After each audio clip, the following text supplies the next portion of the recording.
the ministry here. But anyway, just to finish my own personal connection,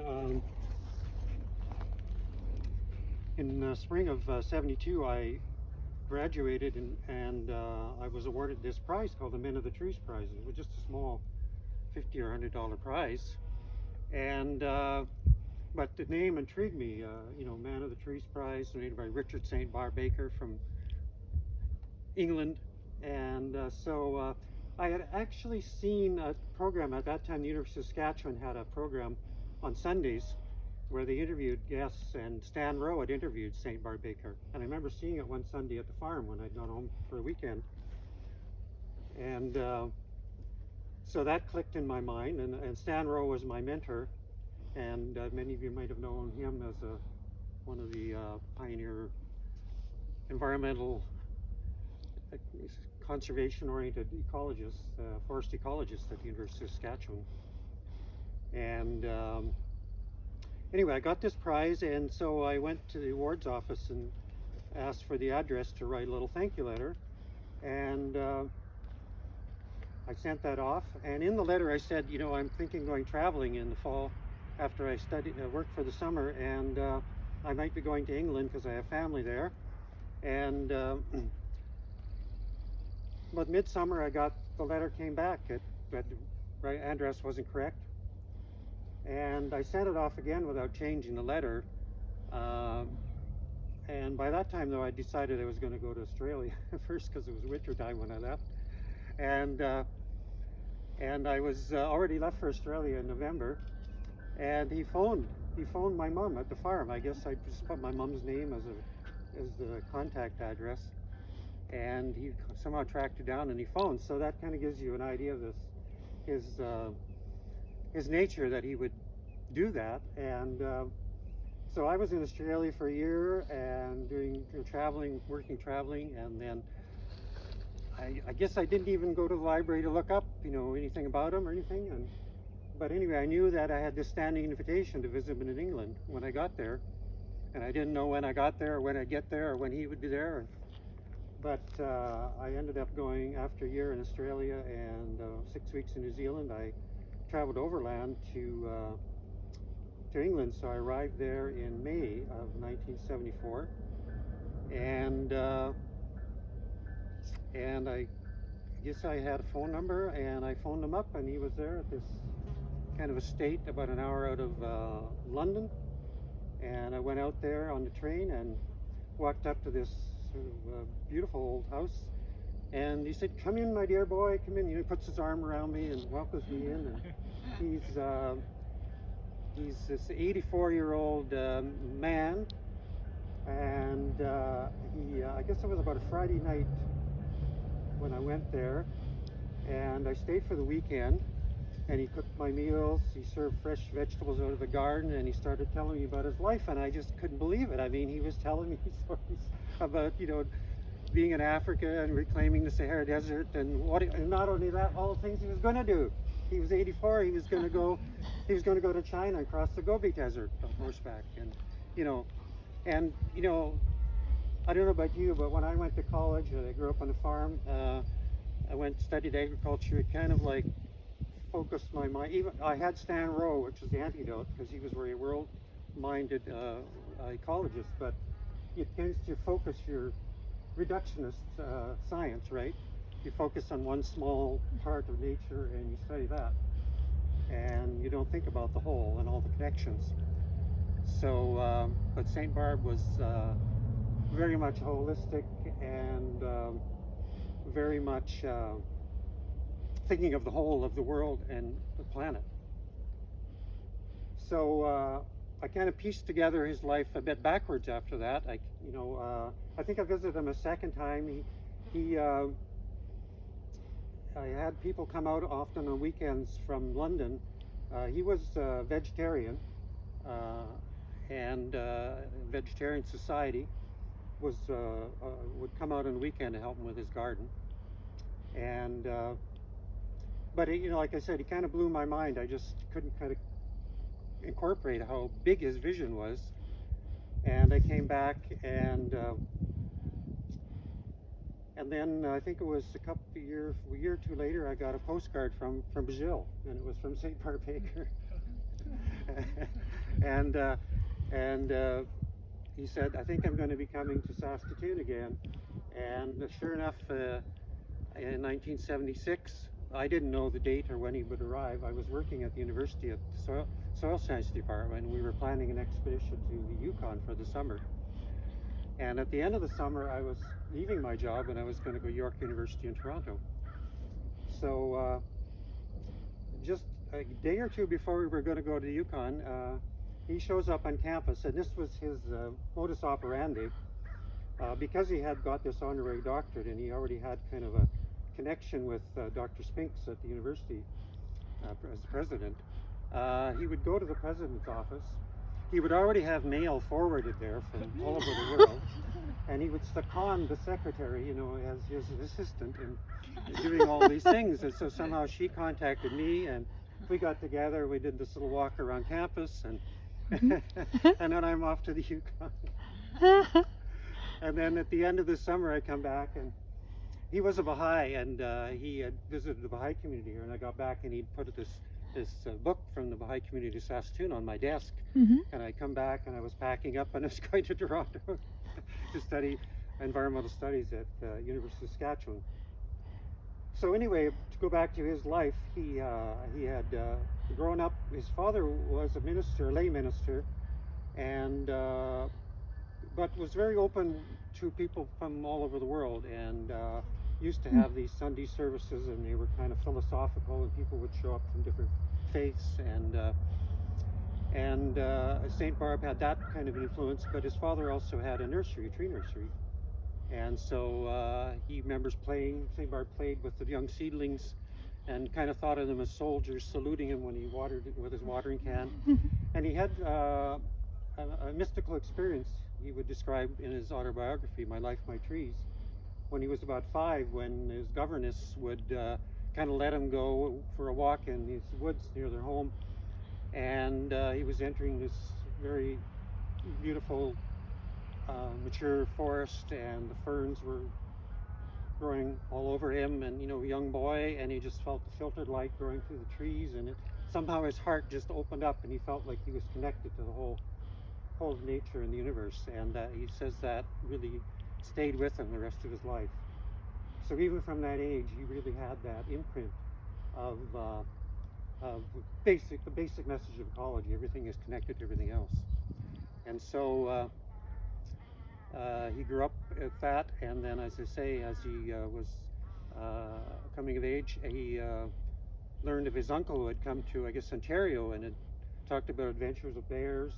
And so that had excited him about going to Canada. And then this chance came with Bishop Lloyd George, so he arrived in 1909. He took out a homestead at Beaver Creek, near Beaver Creek, but he never approved the homestead, so he didn't keep it.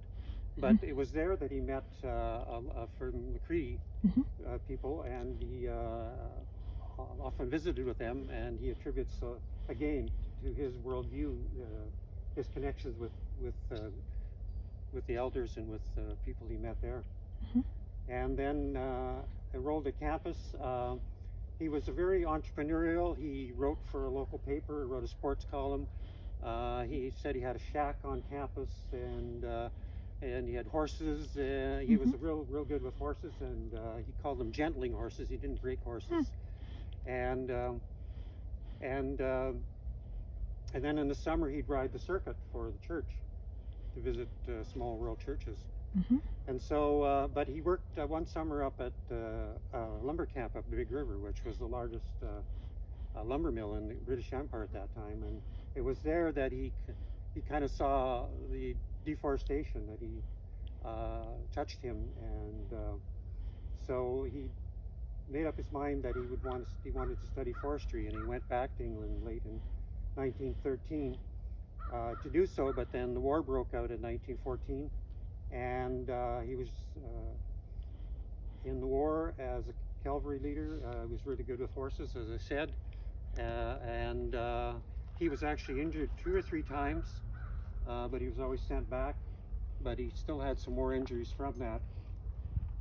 And then after the war, he did enroll Oh, yeah, after the war, he had this dream of which he saw all these surplus airplane parts becoming a caravan on wheels.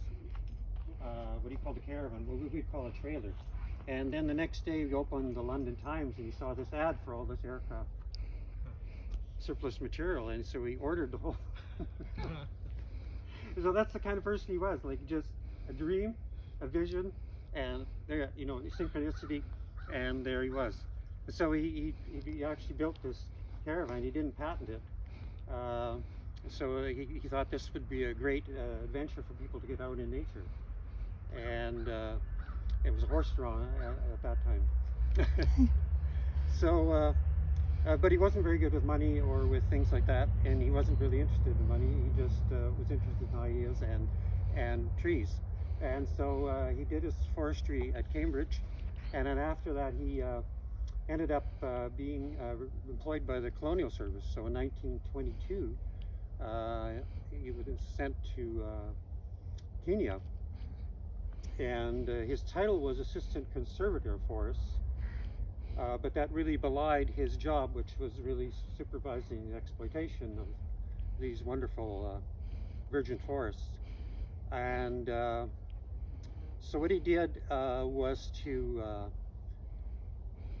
develop rapport with the Kikuyu people, which inhabited that area, and that affinity he had,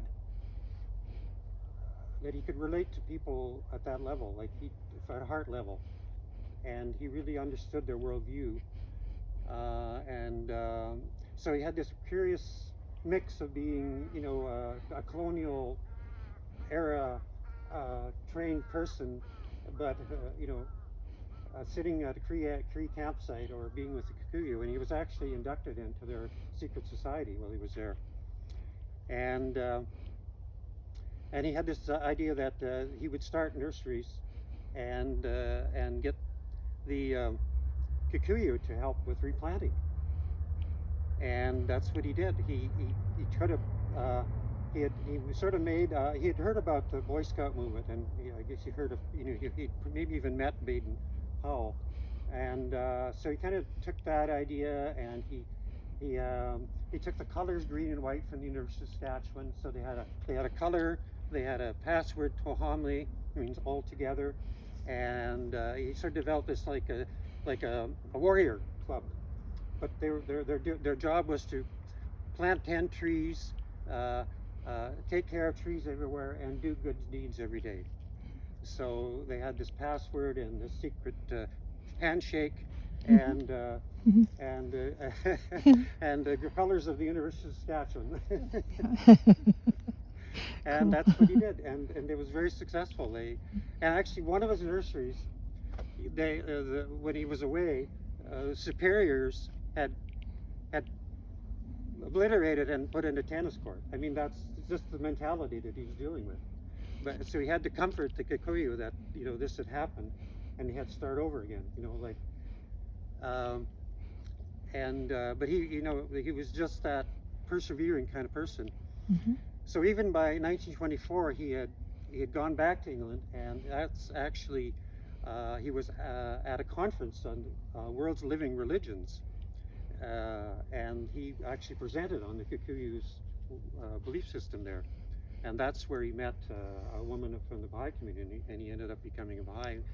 And then he went back to Africa, but now he was in Nigeria, and there he also again a lot of exploitation, but he tried to look at a cooperative model, and he also looked at an agroforestry model where they would only they would leave mother trees, and they would do cropping in between the trees, and what finished him with the Colonial Service was that he took a blow meant for a worker by a supervisor with a crop on his horse, going to strike a man, a black worker, and St. Barb jumped in between them. So he was dismissed from the Colonial Service. He went back to England, but he'd already, when he was there in 1924, had chartered this organization in Africa. And of course, it was all warriors, all men. He had started also with a ritual that was part of their society, which was doing a dance. So in I guess it was July in 1922 or 20, yeah, it was 20. Yeah, because the International Tree Foundation is 100 years next year. Yeah. So yeah, I think you're right. Yeah. Yeah. So he had he started he sponsored what he was called the Dance of the Trees, and he was going to give bullocks for the best warrior and beads for the best dressed maiden, I guess you could say. So there again, the mixture of colonial and things. But anyway, like 5,000 warriors turned up at this camp. And so there's pictures of it, this group of warriors, and some of them are holding tree seedlings even. And Wow. they called it the Dance of the Trees. And that was how they initiated this whole society. And he called Watawamiti, or Men of the Trees. So that's what he chartered, this organization called Men of the Trees. And I might need a drink of water. Oh, sure.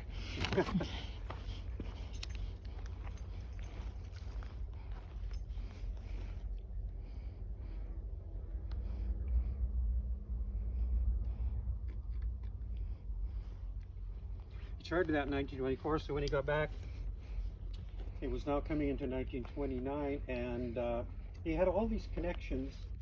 Either people had heard about him, or somehow, he'd gone to Rome in 1926 for the World Forestry Congress, and he'd made some connections there with people from all over the world, and even had an audience with the Pope, through another forester that he'd met. I mean, his stories are unbelievable.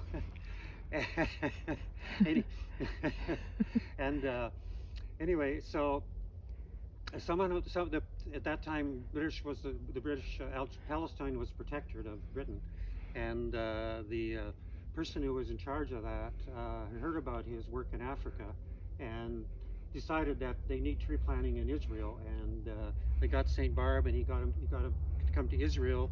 And while St. Barb was there for a few weeks, he did films of orange groves, and he started, the Tu B'Shavat is a Jewish tree planting festival you would know about. And then he started a chapter of the Men of the Trees in Palestine, and he did it by crook in a way. He went to all the leaders of different religious groups there who despised each other, and he invited them to this gathering, and this hall where they were going to meet had a lot of partitions with curtains, and so he would have people that would meet this mufti from from the Muslim group, and they'd sit here, and from the Jewish and from the Christian, and he had them different. And then he had already developed this charter for the Men of the Trees, and he had their names listed on them as being the charter members. And then when the curtains were drawn back, they're all in the same room. and he launches this Men of the Trees of Palestine. And it actually was initiated. They'd established some 46 nurseries. And even today, Israel, of course, for that and many other reasons, is one of the best tree-covered nations in the world. Neat. And of course, that corporation didn't enlist, but St. Barb is listed as one of the world's interfaith heroes for that actual time. And he, as usual, was there, and then he was off and back in England, and then he had one of these foresters that he'd met in Rome said, can't you call yourself a forester until you see the redwoods in California? So he was off to the USA. He worked his way across on a steamer, and he arrived there with some $5 in his pocket, is what he says in his autobiography. He holed up in this hotel, and he went for lunch with someone within a day or two, and he was telling him these stories about Africa, and next door to this table was someone who was a publisher, and he said, well, if you can write like you can speak, you got a book, and he got a book advance, and he's holed up for a month and wrote the first book of his time in Africa. And And then with that, he was off on a train across the USA to the Redwoods. And he fell in love with the Redwoods, and he became involved with the campaign there to protect the Redwoods. And he actually came back every year during the 1930s and did the same thing, usually crossing by boat, always crossing by boat and by train to the Redwoods. And he even had a fundraising program in Britain for the Redwoods during the Depression. In 1931, when he was here, he had heard about Franklin Delano Roosevelt's run for presidency, and he knew that FDR, as governor of New York, had sort of a penchant for tree planting and trees, and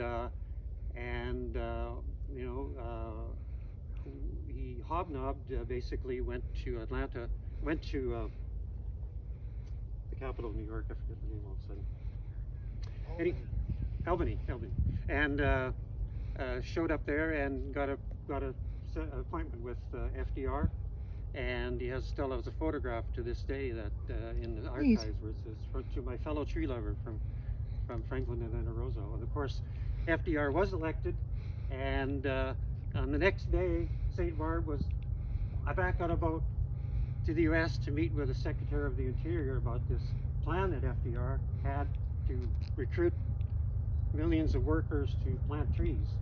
And so we know during that Civilian Conservation Corps during the 30s put these millions of men back to work planting shelter belts across the Great Plains and restoring parks and things in the U.S. And I guess it was later in the 30s he did still crossing the Atlantic for the Sahara, for the Redwoods, but he had more ties to England, and he had it for a while. He had a tree maintenance company in London, and that's when he got married to his secretary, the secretary of many trees. She was kind of a younger than him, but he had 2 children by that marriage. But it was a marriage not really destined to last with his lifestyle, and so he couldn't settle down at that point, and he with the Men of the Trees growing, he ended up having chapters in 108 countries, and he visited all of those countries and got involved in different projects there, or sometimes you get a consulting bit on the side, and he just basically freelanced his way through life. He never had any money in his pocket, more than just to the next destination. I remember Stuart Hill. You may remember Stuart Hill. It was a prominent person in organic agriculture at McGill, and often spoke across Canada. He went to Australia later on, but I remember visiting Stuart and said, yeah, he arrived here and he didn't have money to get to his next destination. And so in his biggest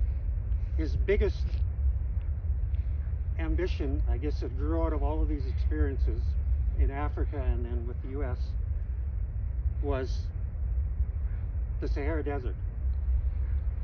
He launched an expedition across the Sahara Desert from London to Kenya in 1952-53, and he did it in his usual style. They had a Land Rover, a used Land Rover, in Trafalgar Square, and he had people come and give him peach pits.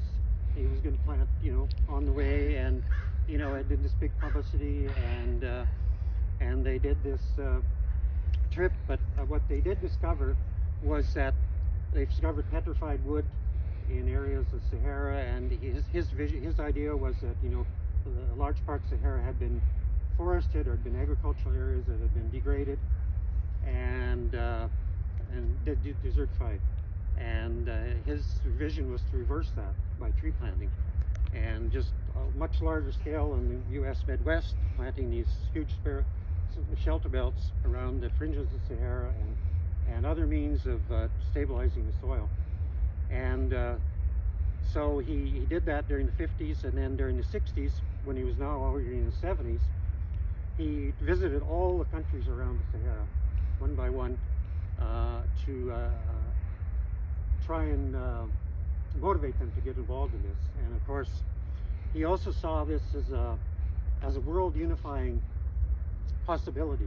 This is the time of the Cold War. He said if all the standing armies of the world could be put to use in tree planting, this could be done, you know.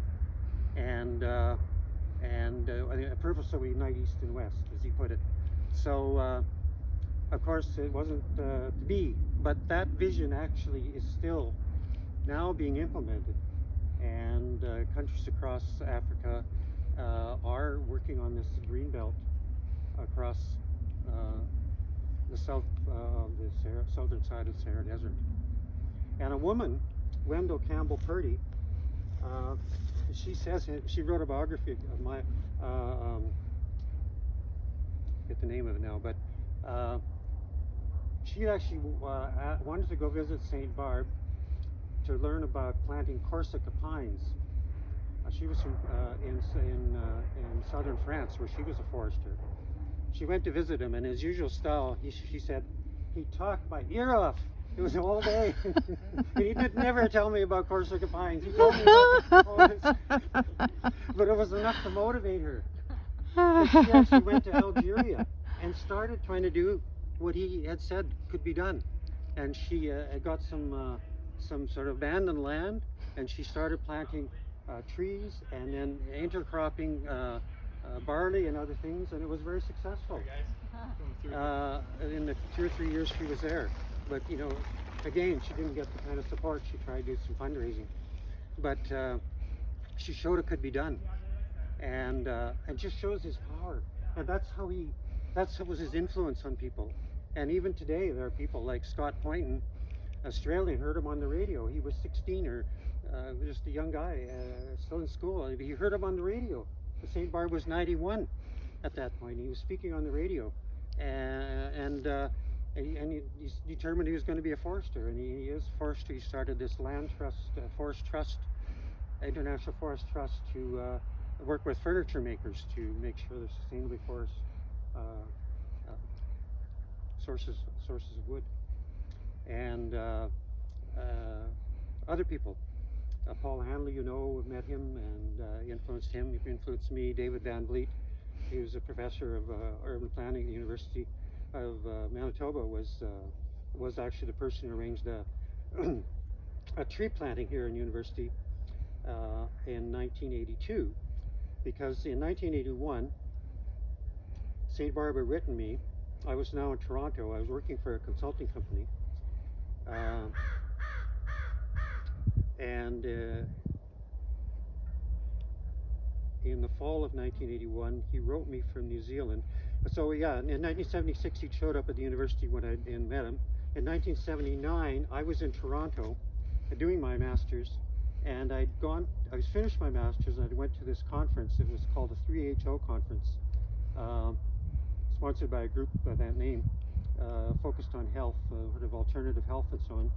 And I was just a volunteer, but who should be on the agenda but Richard St. Barbe, speaking about trees and longevity. He wrote a little mimeograph called Trees and Longevity. He talked about hugging trees and drawing up energy from the earth through the trees, like a tree qigong, so I had the opportunity to introduce him at this conference, and then I had dinner with him with some other friends that he knew there, and then we parted. But in 1981 I put his name in the dedication of my thesis, and I'd sent him a copy, and my thesis was more on the ecological consciousness, and I mentioned St. Barbe as an example of this, and so he wrote me back and how pleased he was, and he said in I think it was maybe October, November, would you meet me in Saskatoon in May of 1982, and I'm going to be there for the convocation, and I want to meet all the people who received this Men of the Trees Prize at the University of Saskatchewan, and I want to meet the president, and I want to talk to him about developing a school of deep ecology at the University of Saskatchewan. Would you write a little paper about why they should do that? And so I didn't have any idea what I was doing, but I felt I had to do this for him, and I wrote something, and when I was writing it, I felt he's spiritually somehow he's working through me, you know. And darned, if everything is connected to everything else, which is what I was coming to in my own studies, then I am connected to everything else in my consciousness, and I'm connected to Saint Barb, obviously. And so I had in early May, I got a postcard from Northern California.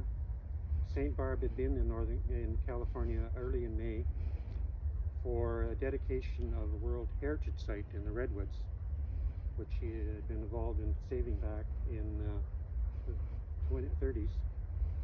And that's when he was going to be there for a while. And he had started an organization called Children of the Green Earth, and he was with some of the people that had worked that. And that was his idea at that point, was he couldn't reach adults, so he was trying to work with children. And he was with them, and then the postcard said he was not well, he was going to be recuperating, and he would be delayed getting into Saskatoon, but they didn't know when. And I got that letter, and then I think, you know, very shortly after, or maybe that night, I had a dream, and in the dream he died. And the next morning I woke up, had two dreams actually, and the other dream I had a dream was about the movie The Godfather.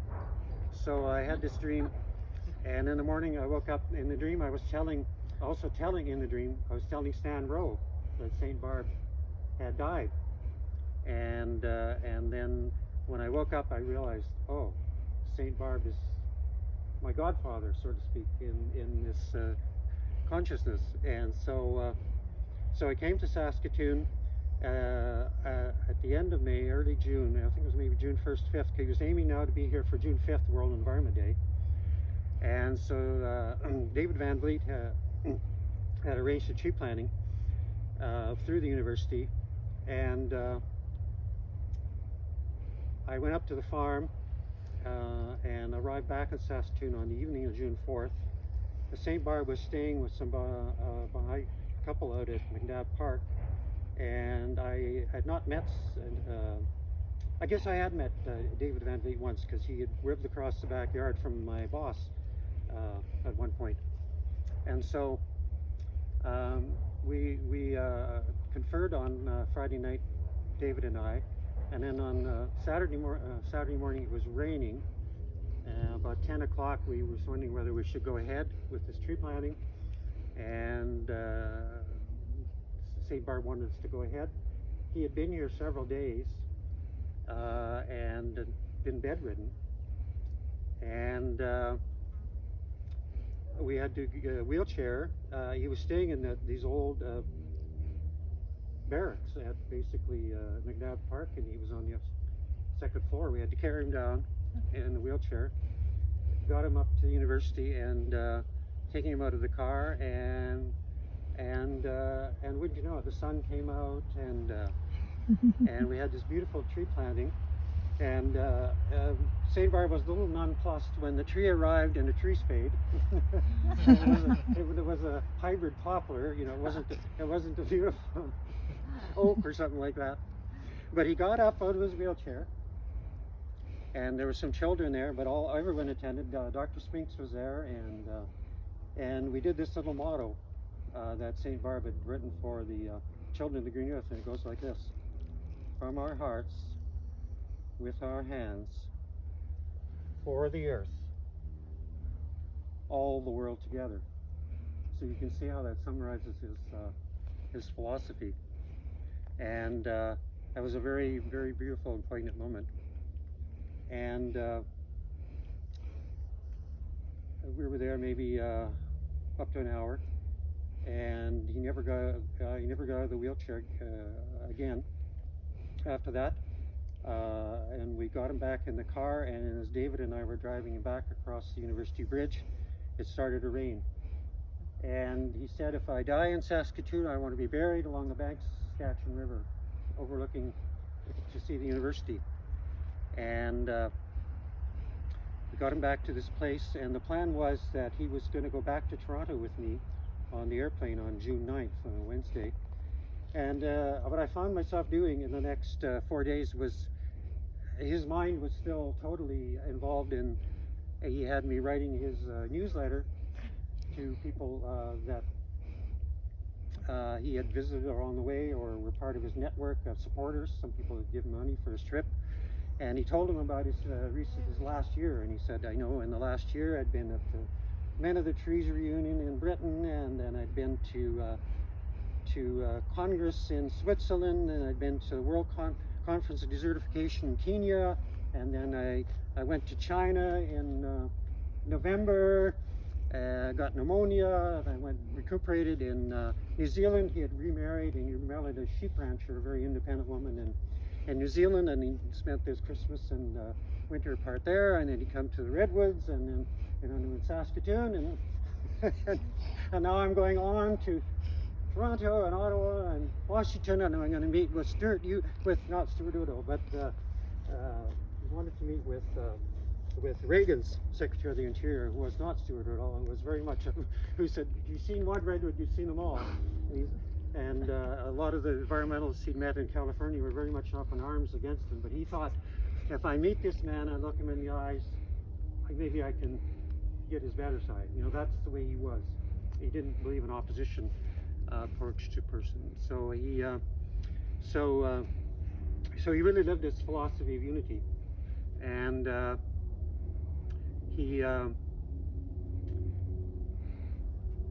In the next few days, I ended up writing this. Would you believe it? He had me running around to churches.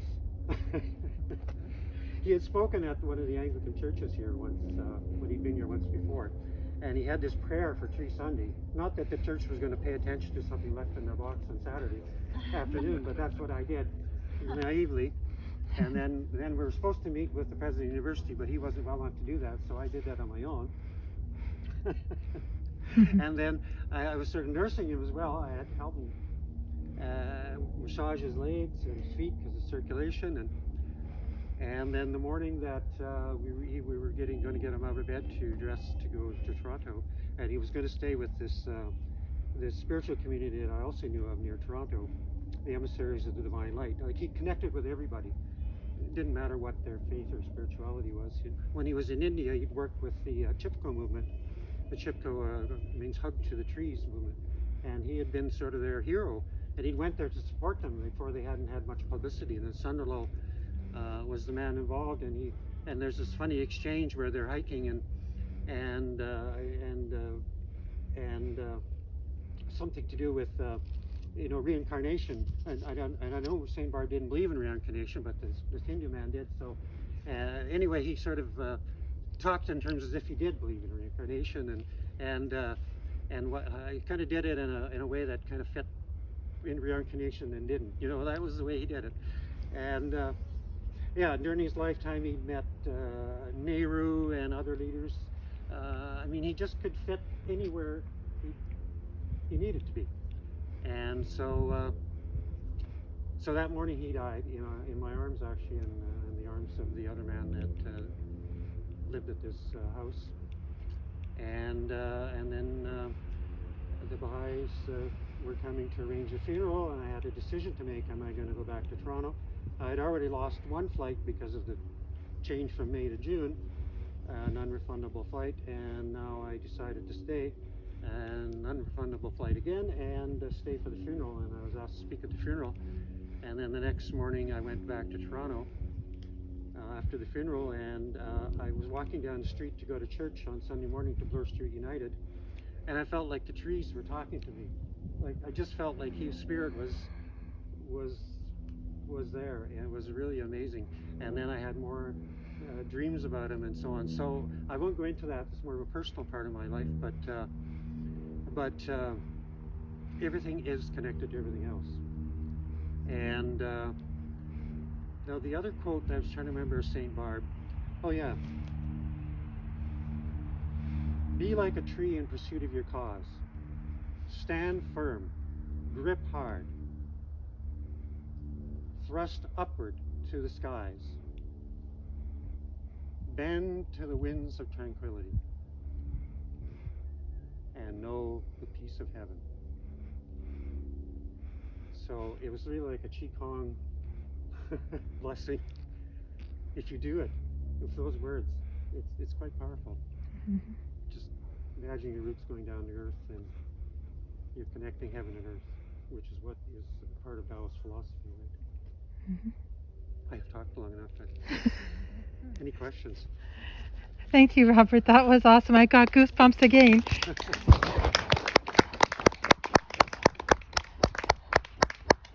I guess with little pieces to add here about, about this place. The city had done this in the 1970s. You can talk more about maybe, but yeah, I used to work at the PFRA tree nursery in Indian Head, and there was a visionary. It's in this little booklet we're going to hand out, and by SOS Trees. There's a page on St. Barb there, and a little bit about this area. But there was this forward-thinking city planner, and the 60s, of course, the first Earth Day, and so on. And then there was a program started in U.S. by the nursery trade called Green Survival, and it was to encourage tree planting. And this city planner here decided,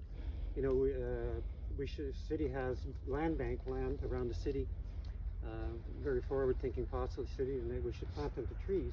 And part of these trees, planting something like 2,400 acres or 1,300 acres. Part of it would be preserved in perpetuity, 660 acres. Part of it would be developed for parks, and part of it would be subdivisions, would be carved out of these tree planting areas. So he had surveyed the land, the points of land that should be, and this was their starting point. They had planted some, they had a whole section of land, and the first year they planted, I've got it in my notes here, but Okay. something like acres of land, about half of it the first year, and land to be developed as forest and perpetuity, buffer strips, long-term planting, development envisaged after 15 years, and short-term planting envisaged within 15 years. So that's how they looked at this whole tree planting idea. And then they got the trees from the PFRA tree nursery, and they did a weaving pattern, so it doesn't look like rows, but it was done by a tree planter with row spacing using a bar to mark the row. And they planted the common species at that time: American Siberian elm, Manitoba maple, green ash, poplar, willow, Colorado spruce, Scotch pine, and Caragana. Did a few little Caragana shelter belts to trap snow, and I guess that was very successful in terms of the survival rate of the trees, much higher than they expected. And the category for forest and maturity, a figure of $6,994 was included in the Parks and Recreation Department budget estimates for 1972. Right. And now we have this to thank for that. Isn't that awesome? Yeah. And 355 acres were planted in 72. And then the rest in 73. Yeah. Was this just prairie at that time? Yes. Like it was. It was a farmer's field. Yes. Summer fall. It was. See, I had some notion that there were already some trees and they planted the There were a rest. few bluffs, poplar bluffs. Like see in fruits, farmers' that's fields. yeah. Poplar bluffs. Yeah. And That's all. and the nice thing about when they did that weaving pattern with the tractor they purchased was they went around the trembling aspen bluffs. So the trembling aspen bluffs are now over 50 years old, and especially on the west side of Richard St. Barb Baker and in George Jenner, the trembling aspen bluffs have actually expanded quite large because they've been left alone for 50 years. And that's where the most growth of the native moist mixed grassland species are. In these other areas, what happened is that this plant here, this is smooth brome, and it's actually an invasive species, but it's used quite commonly in the ditches because it's easy for them to mow and take care of. But it spread from the ditches through the forest because there was no maintenance for the last, even though they were named in 79, they kind of went off radar and the trees became too big to be used as tree nurseries, like how they were planted in 72. So, but that being said, even though most of the forest floor is this smooth brome, there are endangered species throughout, especially in this east side. There's a really neat ecosystem here, and how Robert White was telling us about the tractor and the spacing. that the tree planters used. The tree planters riding on the tractor could pick the 12-foot saplings up and randomly pick which one that they wanted. They were just given the advice that where it looks drier, plant the caragana. Where it looks wetter, use the willows. But other than that, they could just put in whatever. So this area here, as you can see, there's a high incidence of the American elm, the balsam poplar, a little bit of Siberian elm. This one, even though it's Engelmann's, probably an Engelmann's white spruce, on the archival report that Robert White read, there was Colorado blue spruce advised by the PFRA because they wanted to have drought resistance plants. But we think there's Colorado blue spruce over there. And then when you go through the off-leash dog park, it changes because even though there's like maybe 2 or 3 Scotch pine in this area, the off-leash dog park has a lot of Scotch pine and also a trembling aspen bluff and and then again balsam poplar. And then if you go to the west side of Richard St. Barbe Acre, because it's 2 miles long, so if you ever go and park at Sask Highway 7 and walk east, you'll see there's a lot more pines, and they were kind of closer together. So where we see the fully grown 50-year-old spruce and these saplings came to maturity on the west side. So you'll see them all squished together. And so if you want to see really tall trees squished together, you go to the west side. And then if you go to George Jenneru Park, it changes again, just because of the way the tree planters were able to plant trees. So, and the other thing that's really spiffy is, if you go to Chapel Marsh Conservation on the other side of the street, you'll see a lot of this buffalo berry over there. It's coming, I don't know which came first. They probably came at the same time because it's native. So we have a lot of buffalo berry here, and we have Saskatoons and chokecherries and hawthorns over here. And George Jenneru, what they have as a unique species is the Amur maple on the south side of the park, south of the South Power right-of-way. There's a lot of Amur maple, yet on the City Archives report for trees planted, there was no Amur maples, and the trees don't look 50 years old. So where the mature Amur maples came from and all the saplings, we don't know, maybe birds or something. So it's really quite interesting discovering what trees are growing where, discovering, like in this area, what endangered species are coming up, just because the endangered species on this side actually needs this particular ecosystem, because the spruces are native more to northern Saskatchewan where there's a higher elevation, or to BC, because spruces like higher elevations. Moist mixed grasslands have a lower elevation, so that's why spruces aren't native to here. But obviously they're growing really well here. But the endangered species growing here, which is a type of orchid, needs acidic soil. So that's why you don't see it in other parts of Saskatchewan. And most of the endangered species plants, the orchid, is growing near a spruce tree. Because of, even though it likes a boggy area, I've looked at all the low-lying areas where there's temporary wetlands, and I'd never find the orchids there. I always find them near a spruce. Yeah, so that was an anomaly between what you read on the internet about where you're going to find them and where you actually find them, but it was an interesting learning discovery. And that's why another thing, Robert White calls these areas laboratories in ecological succession. So you look at how they came from being a farm field, summer fallow, to being a forest and all the things in between. It's really quite fascinating. Yeah. Those buffalo bears are they're full of sharp. Yes, they are. They've got the thorns on them, yeah. And for that reason, we think there might be a chance of seeing that endangered species. No, the name of it went through my head and it didn't stop. But there's a bird that's an endangered species that actually uses the spikes because it's a meat eater. Yeah, it's a shrike. Loggerhead shrike. Yeah, yeah, that's right. So there might be a chance that we'd see some of them because with Chapel Marsh Conservation Area in here. And then the other thing that was planted in 1972, so the Manitoba maple and the green ash were both listed on the archival reports, and most of the tree species had a 75% survival rate. But if you actually walk around the forest and try to find the Manitoba maples that are 50 years old and the green ash, it's very limited. But we do have a nice clump of green ash that if you keep walking down this path, you'll see them. And there's a few over there. But the Saskatoon Nature Society built birdhouses around Chapel Marsh Conservation Area, and they were successful at getting the mountain bluebird to nest in the birdhouses. And the interesting thing is the mountain bluebird actually has its native habitat in green ash. So there are a few people doing surveys to see if any of the mountain bluebirds from the birdhouses are making use of the green ash over here. So that's cool. Yeah. So yeah, the state of independent, we gave it the name Richard St. Barbaker Reforestation Area. Must have heard about it with St. Barb and decided that was a good name, which is great. That was done in '79 officially. Yeah, right? yeah, that's right. Yeah. Why didn't they continue that plan? Like it was going to go around the city, right? And it just kind of stopped. It did, yeah.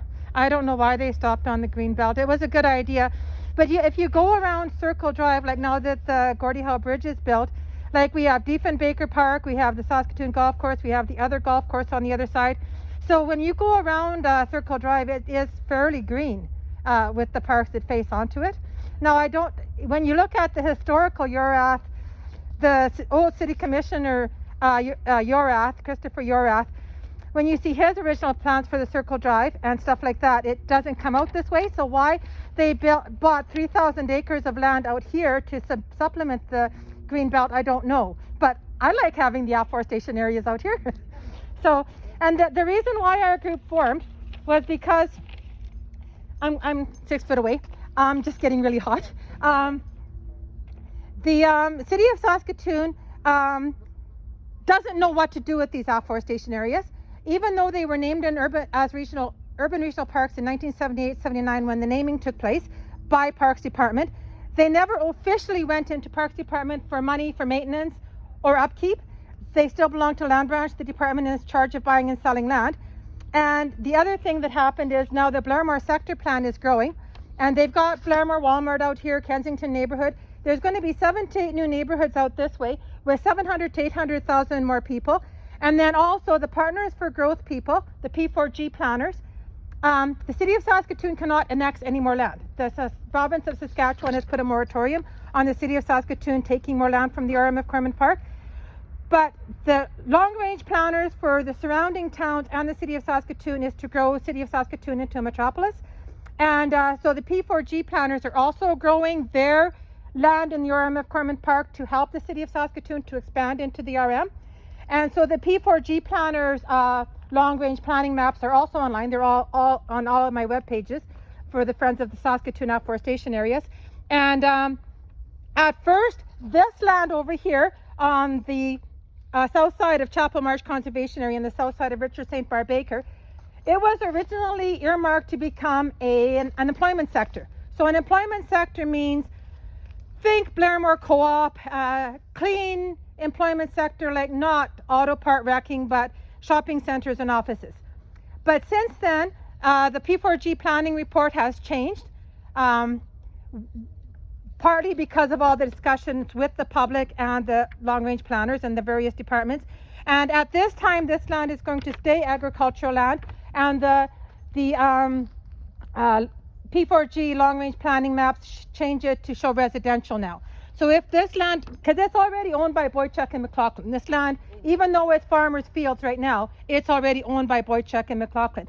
Boychuk's actually gone to the RM of Corman Park to see if they could fill in the, that direction is east, the east side of Chapel Marsh, what's on their land, on the Boychuk land. The RM of Corman Park is fairly environmentally conscious. They said no, which was bonus for the Ducks Unlimited, because this road defines the city of Saskatoon and the RM. That's the boundary. And so Ducks Unlimited owns Chapel Marsh Conservation Area in the RM of Corman Park, whereas this is annexed into the city. This part we're in was annexed in 1963.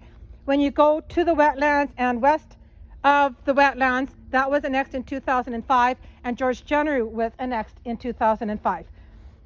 So they're owned and part of city of Saskatoon. So the city of Saskatoon long-range planners have a say in what happens to them. But the other problem is, what does the city of Saskatoon do with the afforestation areas? Because when you talk to Parks Department, they are really, really used to planning baseball tournaments, putting in soccer pitches, putting in a baseball diamond, that kind of sports type fields. So what do they do with a fully grown forest? Like they can't come in here and mow the lawn like at Meewasin Park or like at the park by the Desborough and stuff like that. It's not a typical city park. And historically, there's been a lot of problems out here because back in the 60s, people were kind coming out here just to set up their shacks, like homeless people. And then there's been the trash dumping, like we did cleanups out here in 2015, 2016, 2017. And we've taken 10 tons of trash or 5 tons of trash out each year. And now, because of barriers strategically placed and the increase of people and the Southwest Dog Park, the bicycle group, our group, the footprint out here has gotten so high that there's very little trash dumping in Richard St. Barb Baker. Phew. And the other thing is that they're being used and enjoyed. There's so many people that say they like coming out here and they wish they would have known about them sooner. George Jenner is back in the days, just like Richard St. Barb Baker was in 2016. In 2015, 2016, nobody knew of these places. There was about 6 people coming out here a week. That's about it. And everybody said, it's not owned by anybody. It belongs to the RMF Corman Park. It's not in anything. We can do whatever we like out here.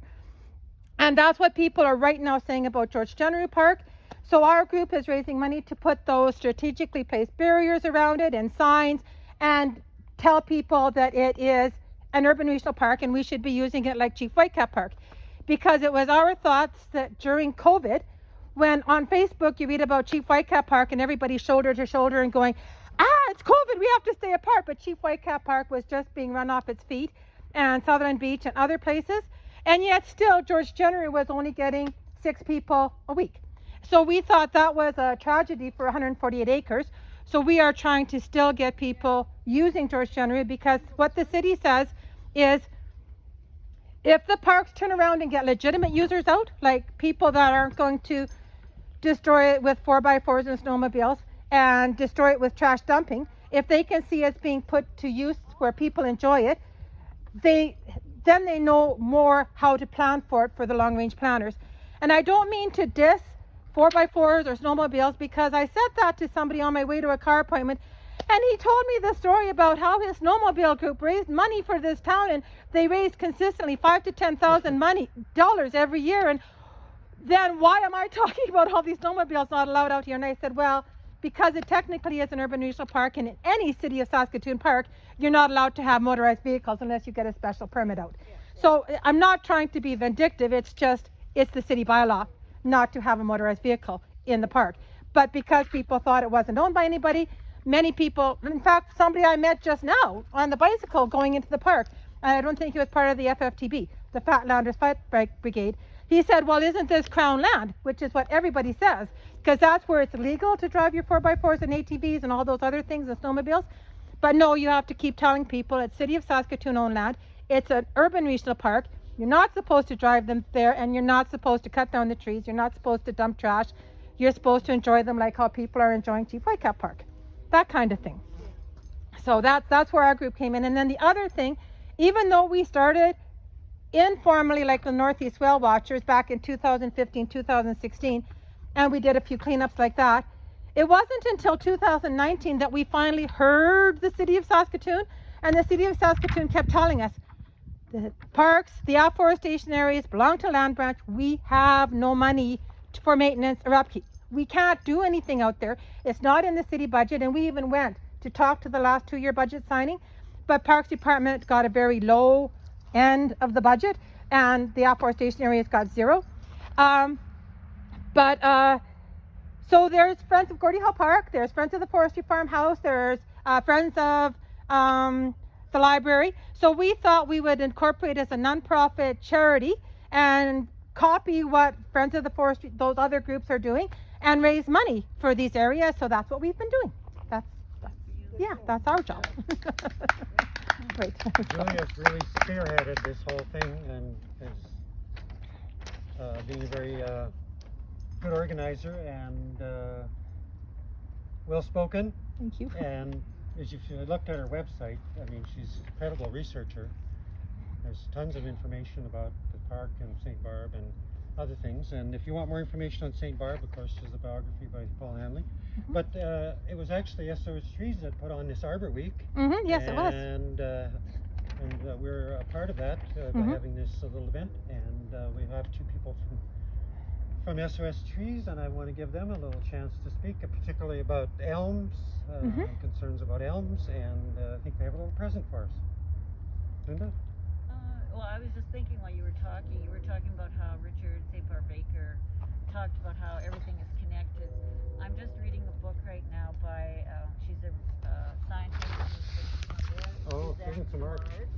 She just her new book is out. It's called The Mother Tree, and her research is known worldwide for proving that trees speak to each other and share nutrients and everything, and it's fascinating. The research is fascinating. There's a lot of sciencey stuff in there, but it's still it's amazing. And right now they're trying to cut down the big trees on Vancouver Island, so it's kind of timely when I'm reading this and then thinking, why aren't they listening to her research and how the mother trees will actually, they connect to everything eventually, but they found that they will share nutrients with their babies, but they'll also share nutrients with other babies. But they did some research, but she gives more to her genetic kin. It's kind of interesting, but yeah. And then birch trees give nutrients to fir trees, and so when you see all this, you start wondering are they all connected here too? They probably are in some way. So it's a great book. If McNally had it, I don't know how many other books. St. Barbara back, I think, But in the St. Barbara would have loved that research, Yeah. which wasn't in his time, but I'm sure he probably felt that was happening anyway. He said right? the forest is a society of living things, the greatest of which is a tree. Yeah. Yeah, so it's similar, yeah. Yeah. I just wanted to say that another thing people can do to help is just keep your eye on the elm trees in the city. Do you all live in Saskatoon? Yeah, because of the case of Dutch elm disease that they found near this area, and they took out, I can't even remember how many tons of wood out of the Montgomery area that was been stored there, elm wood. So we don't know if it has spread. They found the one tree last fall, but it was late last fall, so they weren't able to check or watch for symptoms in other trees. So, if we lose our American elm in Saskatoon, it would be devastating. So, I live in Montgomery. do you? And in the early 90s, when I moved there, in the 90s, they were very diligent because at that time, people had all kinds of those Manchurian Siberian elms that they cut down and were using the wood. Yeah. So they were diligent about coming out and leaving notes saying, either get rid of that wood or take the bark off of it, or you'll be fined. I think You they know. still do those. So then I think that it has slacked off, and I think we have new people living there that don't understand the seriousness of it. And the other thing that I have thought for so long, why in the world could our city landfill not waive the fee for people to take the elm wood out there? There's people take it and dump it out in the country because they don't want to. It's a lot of money when you cut down those trees. It's Yes. Elmwood too? Oh, Yes. sure. You pay by weight. Yeah. And it's a lot of money. When you have one of those trees cut down, or thank God my neighbor had a whole bunch of them taken out. But it's thousands of dollars to haul that because they're big. And that's a lot of wood. And if the city, they could do a big promotion to get rid of all, in my opinion, of those Siberian elms and waive the fee so that people would be more inclined to get them out there to the landfill and be done with it, and not try and save the money and take them out in the country and throw them in the ditch or throw them wherever people throw their garbage. But is there any chance you can work on that? Yeah, we could. Yeah. I didn't know that they charged a dumping fee Yeah. for an elm. I thought maybe that was one thing that they Byway. waived. Yep. It's a lot, and Yeah. there's people that have, at the time, it came from the PFRA. Montgomery got all those trees, and one neighbor said, she said, we'll never get rid of ours. There's 30 some in one row. These are these mature, so even if you could afford to cut them down, who can afford that weight going to the landfill? You just can't. So there would be more encouragement, I really think, if the city would consider that. And maybe if your group could kind of ask them, and we'd get, because they explained to me, they're typhoid Mary. They don't ever get the elm disease, but they carry it. So get rid of that. And the city of Saskatoon does sponsor the community cleanups in each neighborhood in the spring. Like that's how come we're getting I'll do my pitch for June 5th, which I was going to do at the end. So if anybody can come to the June 5th cleanup at George Jennery Park, we did 2 in the fall. At this cleanup, we are in contact with somebody that's going to try to get a hold of us about having a truck, and we've got 3 people coming out with skid steers to help with the heavy stuff. But we still, because we weren't advertising this heavy duty because of COVID restrictions and only 10 people out. But as of today, you can have public gatherings with 150 people now. So we're going to try to, in the last week, do a blitz to try to get people out to help with George Jennery Urban Regional Park. And because we did 2 last year, we took two Loras bins of 10 tons out at both cleanups last year. And we figure there's another 10 tons out there. And then if we get our barriers up, it might be the very last one that's needed out at George Jennery. Then it'll become a park like this one, which we're hoping for. So, but whenever we do these cleanups, it's very sad, like what you're saying. We quite often find bags of elm leaves. We haven't really found too much elm wood, but at every cleanup I've been to, we have found bags of elm, which is very, very sad. Yeah. They won't let you take it to the compost. No, They're no. very strict. Oh, yes. And they should be. Yes. But there's just so much of it. If That's you drive right. Out there in Montgomery, like Yep. I said, God bless my neighbor. Well, He they got rid did. of the one, They must have got rid of a lot of it after they found that one tree last fall. They Right. said they did, but whether they got it all, I don't know. But you know, I think that has come since the night, because they cleaned out Montgomery in the 90s. I know they did. They were in people's yards. They were all over the place. And then I think it has sort of slacked off, and newer people have come, cut down these trees, and not knowing that you can't even cut them down unless you take them all down and take out the root of the stump. But you can't What- do that. Is there a community association in Montgomery? Oh yes, yeah. Oh, And they could do a little hand-build campaign and well, and you know what? And they do promote these, but yeah. And I mean, Because if they had a community cleanup in the spring with the Loras bin in their neighborhood, then everybody could just haul their elm to that, and it's free. a lot of people still want to burn it. A Oh, lot of okay. people don't realize you Right. can't burn it. Right. They think that it's okay to use it for firewood. That's Oh, part of the education thing, and you're right. Yeah, you know, yeah. Like, somehow getting it out to people. yes. No, you cannot burn this wood. It's not Yeah. firewood. Well, That's one right. thing we talked about in one of our last meetings, because we were talking about DED, and wondered if we couldn't get the city to make some signs for the Montgomery area, talking about Dutch elm disease and watch for the symptoms, and out at the entry points of the community, or maybe even some of the other communities that are close by, because there isn't any, and there should be. Yeah.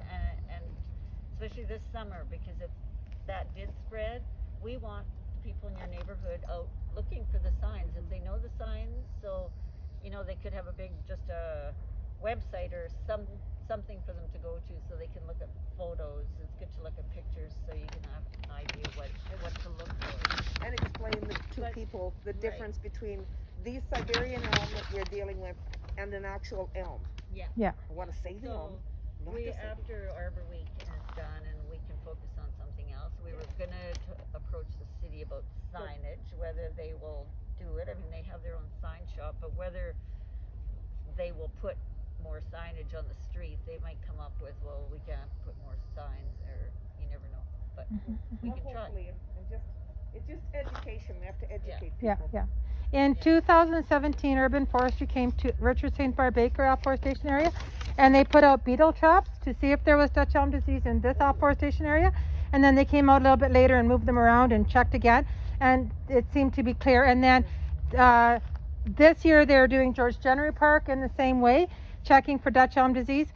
Something I've read about elm is if they're in a place like this, they're a little bit healthier than when they're in the city of Saskatoon on boulevards without the natural forest composting them, the mycorrhizal network that Susan Samar talked about, and with the salts on the streets. So the elms in the city are under a way lot more stress, so they're more susceptible. So hopefully that means, because there's a huge, almost a monoculture of elm, especially in this side of the forest, that we don't want Dutch elm disease out here. And then SOS Trees was saying that there's also the elm sawfly that's also being a pest to watch for. It's in Alberta. And I just saw on the internet this morning that it is in Saskatchewan now too, and in a town, and I was going to send you the link a little bit later today. So it's here in Saskatchewan already too. Yeah. There's lots of invasive insects. Right. Not just elm, you know. Right. Green ash is probably one that will be with the emerald ash borer that we're going to have to worry about even more. Right. The city had to take out all those black ash trees, Yeah. which they shouldn't have planted in the first place, but that's hindsight. I mean, they weren't right for here, I don't believe, for our, and they all got that. They decimated the park near my daughter's place. Every tree went. Yeah. It was a shame. It is. Oh yeah, there's a lot of. Yep. Diligent. That's right. So there are species at risk out here. I mentioned the orchid earlier. The wetlands also have about 12 species of waterfowl using them. They probably use the Ducks Unlimited side of the wetlands a bit more than the Richard St. Barbe Baker side of the wetlands, because our side has a lot of the cattails, which is also a different kind of monoculture. But that being said, we have seen a lot of the waterfowl nesting in the cattails. So grebes that like that kind of dense vegetation would make use of that. And all three kinds of grebes use either side of the wetlands. And the Saskatoon Nature Society actually parks on Township Road 362A, which is this road, and takes pictures of both sides of the wetlands.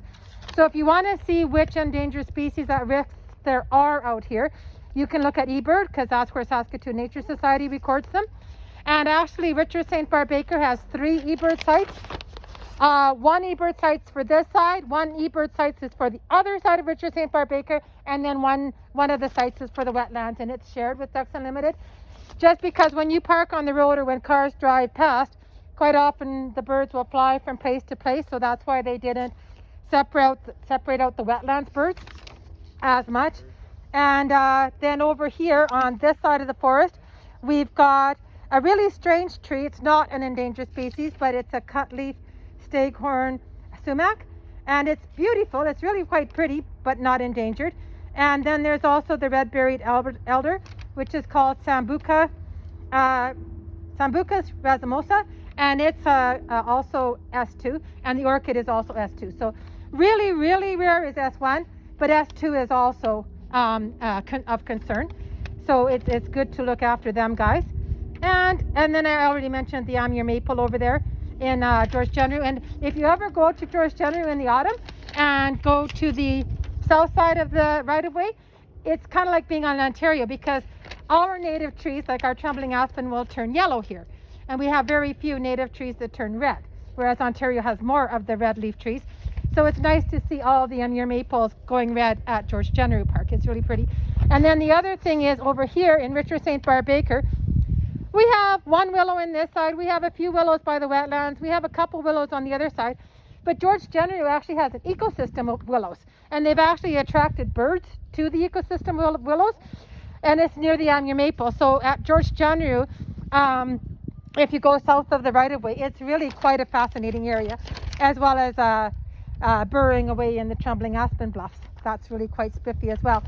So I want to bring your attention to these signs as well while we're here. Oh, so this one's all tied up. Sorry about that.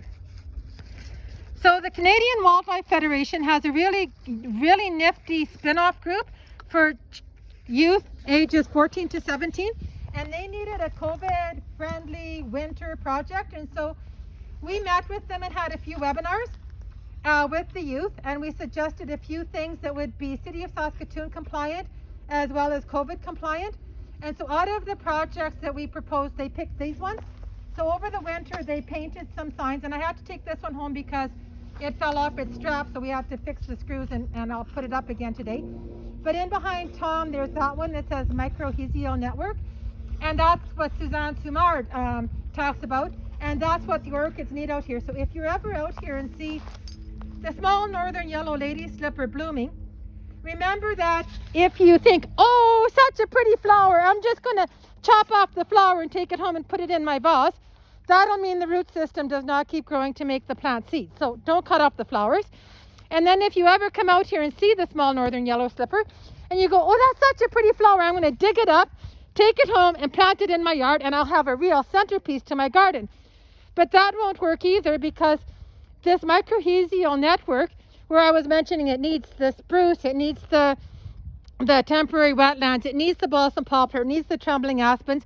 So if your yard doesn't have everything in the soil, and additionally, if the soil has not been touched for 30 years to grow the proper mycorrhizal network, you will kill the orchid. So even though I mentioned species at risk, I got to go into the story about saving them as well. But do keep your eye out for it, because I love orchids and I think it's a real treat to have out here. So, yeah. I guess the one thing, if you guys, something you want to do to help trees, if you join SOS Trees and want to get involved, you don't, I mean, some people like to volunteer and do stuff at events that we're at, but even we have a newsletter that goes out really often now with all the tree news or the lobbying that we're doing or things that are happening. Like, for instance, last fall it was the nuisance tree issue where one of the councillors was pushing to change the tree policy to allow for nuisance trees, which meant people could have any tree in the city cut down if they didn't like the city apple tree in front of their yard, or a tree was growing crooked and they didn't like it, so they could have it cut down. So the councillor was he pushed for 2 years for this thing, but we had it defeated only because of our membership. We got everybody to just call their councillor, write their councillor. So even through membership, if you help us with, just writing letters or calling your councillor, that's what makes the difference for making change happen, or maybe for seeing if we can't lobby for the wood being taken to the dump, whether we can have that changed so they don't charge, stuff like that. So yeah, think about it. And, Which counselor was it? Don Hauer from the North End. Donauer. Don, Yeah, yeah. that's no surprise. What did you call him? Donauer. Donauer. Okay, Donauer. Yeah. Right? Are there Yeah. any more Arbor Day events this week? Yeah. Arbor Week? Yeah, if you go on our website to SOS Trees and go to the Arbor Week page, there's lots of different things happening. Well, there's the George Genereux cleanup. One thing that's really fun, we actually have one of the signs in our car. We've hung signs up in Meewasin Park on some of the trees, and with your cell phone you can go and they all have QR codes on them. So each sign talks about a different species, and they're really fun signs. So they're good for kids, they're good for adults. There's lots of good information on it. Stories. Curious about them. Are they all kind of within walking They're distance all of in each a other? very small space, right at the corner of Pine House Drive and White Swan Drive. If you enter the park, there's 6 of them. Okay. And yeah, so it's kind of a fun thing to do, and a safe thing to do. That's one thing going on. If anybody has ever been out to the Black Fox Distillery just out of the city here, they have developed a drink for Arbor Week. It's a gin drink with maple syrup in it, and it was done in an oak barrel, or I don't know. So they're inviting people to come out and try their tree drink. Sarah's presentation. What's that? Sarah. Oh yeah, through the university. There is a tree presentation by Sarah Williams. Oh, yeah. You have to register online, so but I think they were limited to 400 people, so I don't know where they're at with that, but on our website the link is there as well, or go to the university site. So that would be a good presentation. She's going to talk about all different species, what's good for planting in your yards, and what are the new species out there, stuff like that. There's for kids, there's something at the Remy for drawing trees. Yesterday I took part in a plein air painting. We did sketching of trees. We all met at Hughes Art Supply, and then we went out sketching, and there's another one next Saturday. Anybody's invited. You don't have to be an artist. You just go out. They go out to a park and they paint trees. It's just a fun thing to do. What else do we have? Oh, there's Beaver Creek. oh yeah, Beaver Creek. There's a scavenger hunt out there, Wednesday to Sunday, and it's all about finding stuff to do with trees. And I think there's a tree giveaway out there as well. by the Watershed Authority. Watascawan, another, they've got a native plant walk on the second, I believe. It's all on our website too, I think it's the second. Native plant walk and scavenger hunt as well for kids. Yeah, can't remember what else there is. There's other events happening that are not open to the public that teachers have organized for their kids, but it's still on our website listed as an event happening for Arbor Week. Something, that place I discovered only a couple of years ago are those Patterson Gardens. Yeah. Isn't that You can- amazing? You can go there and find out what your mature tree is gonna look like. Yeah. I mean, I think that's a great place. Yeah. I was shocked. Yeah. Yeah. Been here since Yeah. Oh, and the nature, 77, didn't know it. the Nature Society is having a walk as well. Out there? Look at trees. No, theirs is, it's gonna start at the Weir. Oh, yeah. So I'm okay. not sure there, the woman that's leading it, she was a forester. So she knows her trees. Yeah. We have a couple of those. Lots of things. Oh, okay, very good. Do you have something You want a for the pamphlet? friends? Yeah. Yeah. I would like that. Okay, We just cool. have the book. Never mind. You had Oh, you guess you don't need that. You want a pamphlet from us? Alrighty. Sorry about that. I want to thank Linda for all her good tips for our SOS Trees Coalition. It was just awesome. So, yeah, that's cool. And great work on the Arbor Week celebrations and pulling it all together. That's very cool.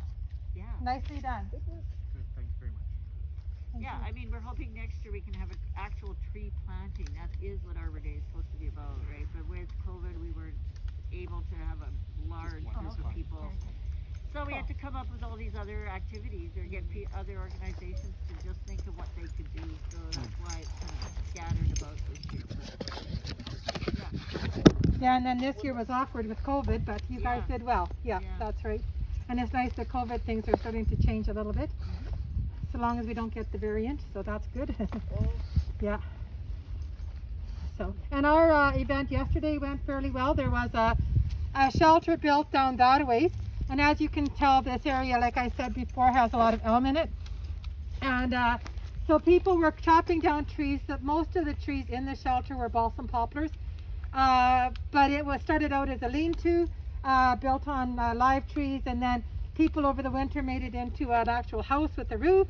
And people came out, and it was simply awesome to have people coming out. And thank you very much for coming out. And we got it out, and we spread out the wood so it couldn't be used for another shelter sometime. And also there was a fire ban earlier this spring. It's just been lifted recently. And but people actually had a fire inside the shelter during the fire ban, and it's very droughty. It's super dry. The water table is really low this year, just like it was last year. We need good rain already, but it's a bad time to have fire so close to the train station right there that carries oil and gas cars. So we don't want. If you ever see people trying to start a fire in the forest, tell them that that's not a good idea. Yeah, yeah. So, yeah. Thank you. And thank you. Yeah. Thank you very much. Cool. Very good, and thank you everybody for coming out. And as you noticed, I was kind of filming everybody as I went along, and if you are awkward about that, I was thinking about putting it online, and if you don't want it, just email me real quick on the from the pamphlet and say, don't show me and I'll crop you out, kind of thing. So You, Yeah. these must be new pamphlets that you're giving out, because the other pamphlet had the nice map of the trails. oh And yeah. I had to Oh use right. part of it to the membership. Oh nice. And Yeah. I would like a map of the, like that map Yeah, of the I trails. do have more winter trails. I will come to the car. I've got, I just started giving these out because they're more of a summertime map, and I was going to make a different pamphlet with the summer birds and the Oh, yeah, together. okay. But yeah, come to the car with me. I'll give you some more. I've tried to take a picture of it, but Yeah. the background comes out blue. Oh right, And right, there's right. that thing. Yes, and it's actually for the Winter Trail Network because it was Yeah. part of the Take It Outside program. Definitely. I mean, I can't use it anymore. So and that's where these benches came from. Was the Take It Outside okay, program. okay. Yeah, so I'll give you more pamphlets. That was a good question. Thank you so much. So does anybody want water now that you've been outside in the hot for a while? Hi puppy, how are you doing? Hello. Cool. Good, thank you. All righty, thank you. Cool. Maybe wants to play again. All righty, so I'll go with you and get you a pamphlet. Okay. Cool. Thank you, Tom, for coming out, and say thank you for Linda too. Yeah, yeah. Oh, I'll wait for.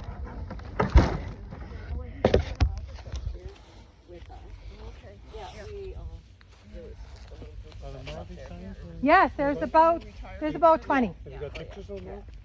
No, I because of COVID, they could only have 10 people out. So I went to the first one for the first 10, and then Shwetha went for the second 10. But Shwetha just sent me pictures that she took, so I'll send them to you. Okay. Yeah, yeah.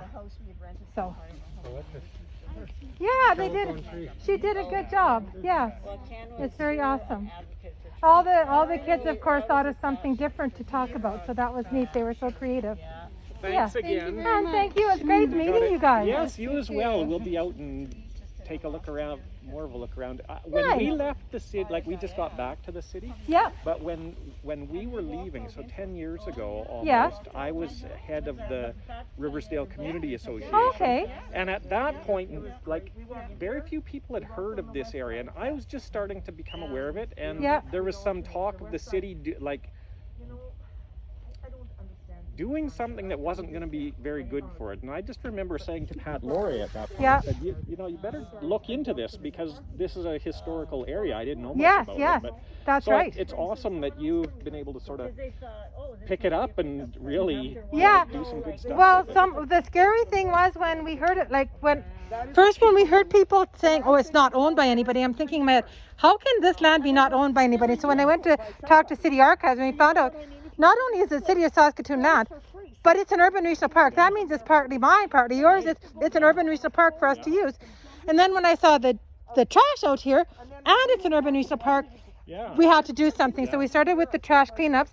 And then when I kept talking to the urban long range planners, and they said, well, right now, Julie, we can't really approve of anything you guys do, but you can do a cleanup at Richard St. Barbe Baker in 2016, because we don't think you guys will be working in vain. But don't do one at George Jenner Park, because we don't know what's happening to it yet. As soon as they said that to me, I went, what do you mean you don't know what you're going to do with the forest? I know what you should do with the forest.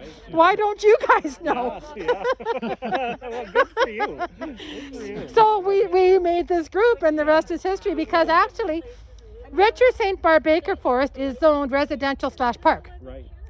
The scary thing about George Jenner, that 147.8 acres over there, it's zoned That's the easy way out. There's another park way to do that. slash They don't care. industrial commercial. And the bad thing about that is when you look at the P4G long range plans, there is growing to be a rural commercial area around George Jenner.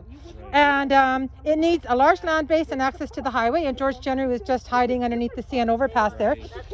So they weren't sure if there was going to be a George Jenner Park soon, and I said, well, this park was preserved in perpetuity in 1972, and the urban regional planner said, well, that was just done by city council. Anything the city council says in 1972, this council can say the opposite to. And I went, no, I don't think so.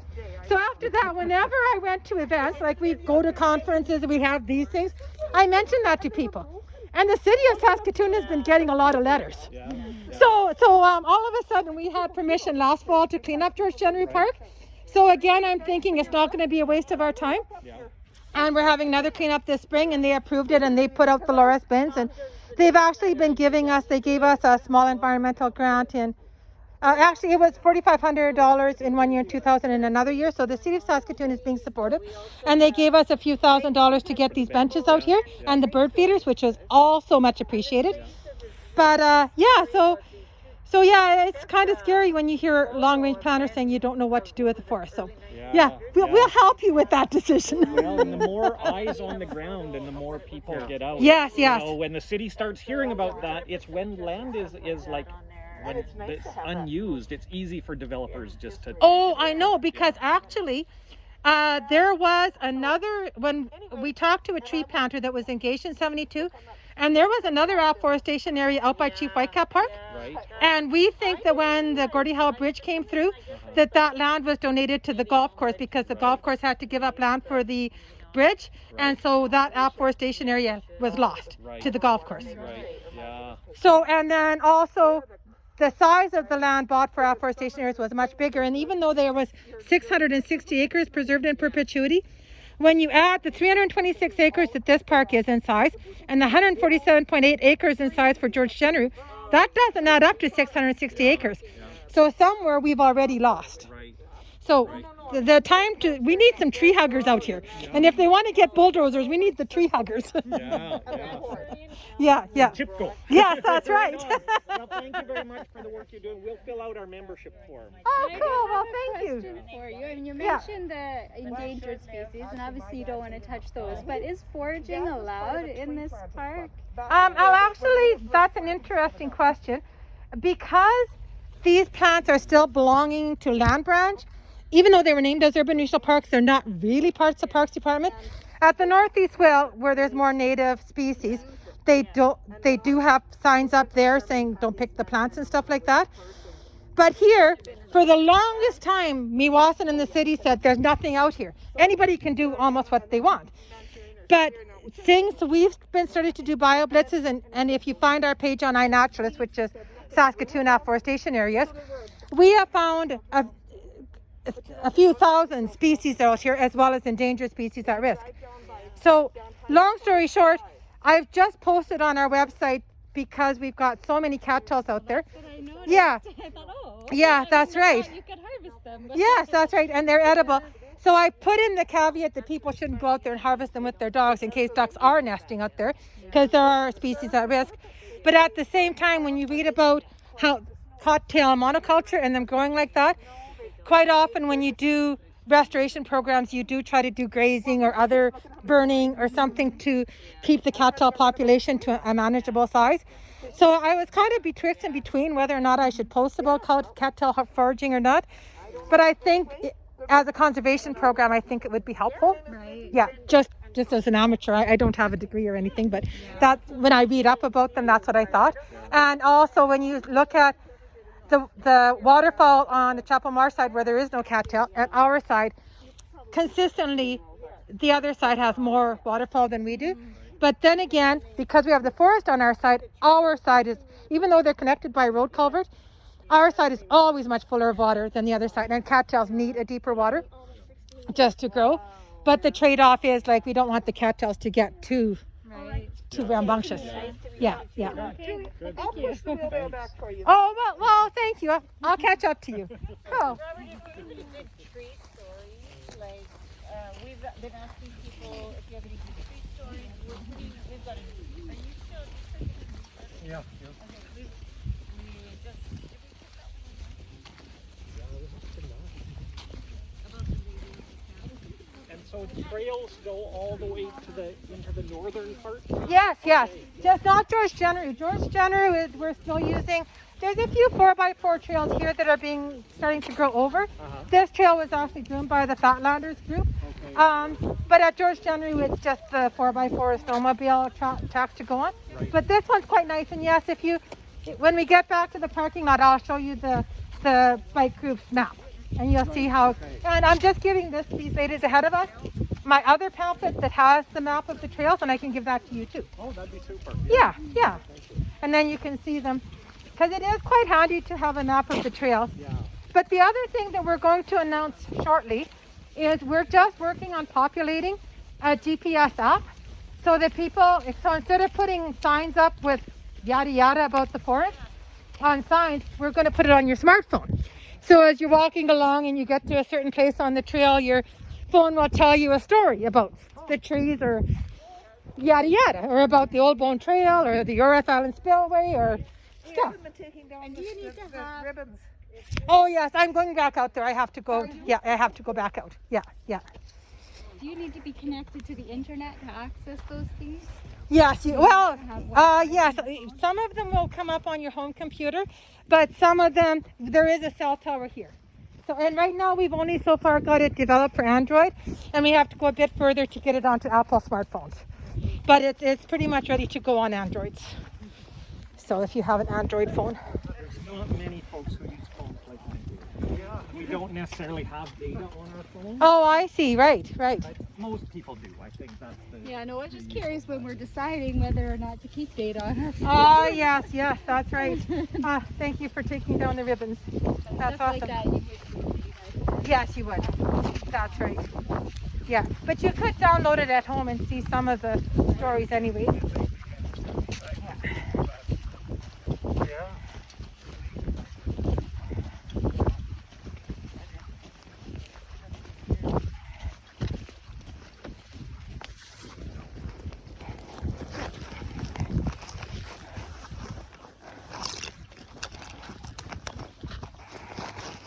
So you still painting?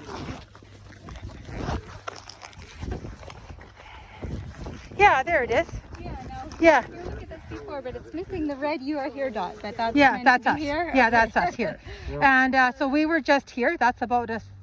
Well, no, I guess we were here because we were Yeah, where this yeah. thing was. So that's as far as we got. So there's all of these trails to explore. If you do this big one, it's about an hour to walk slowly. And then the dog park is about half an hour to walk slowly. And then going to, this is just sort of a ditch wetlands that's continued on in Chapel Marsh here. This is where they just put a bridge in recently. And then, yeah, you can informally park here. This is Sask Highway 7 here. So you can informally park here, but don't cross the train tracks. And then there's another bench right here that, or pretty much there where that divide is. Yeah, so there's quite a lot of trails, both sides to walk on. Okay. And there, even though this part is part of the forest too, the bike group didn't put trails all the way through here because Chapel Marsh or Cedar Villa Estates people said they don't want people like peeking over their fences as much. Right. So we kind of have kept that one a bit barren and just Right. people can explore it on their own more than on the trails. Okay. Yeah, All yeah. right. Let's stay on there. No, we can take that part of this today thing. Yeah, Super. Okay. That's cool. wonderful. Yeah. Yeah.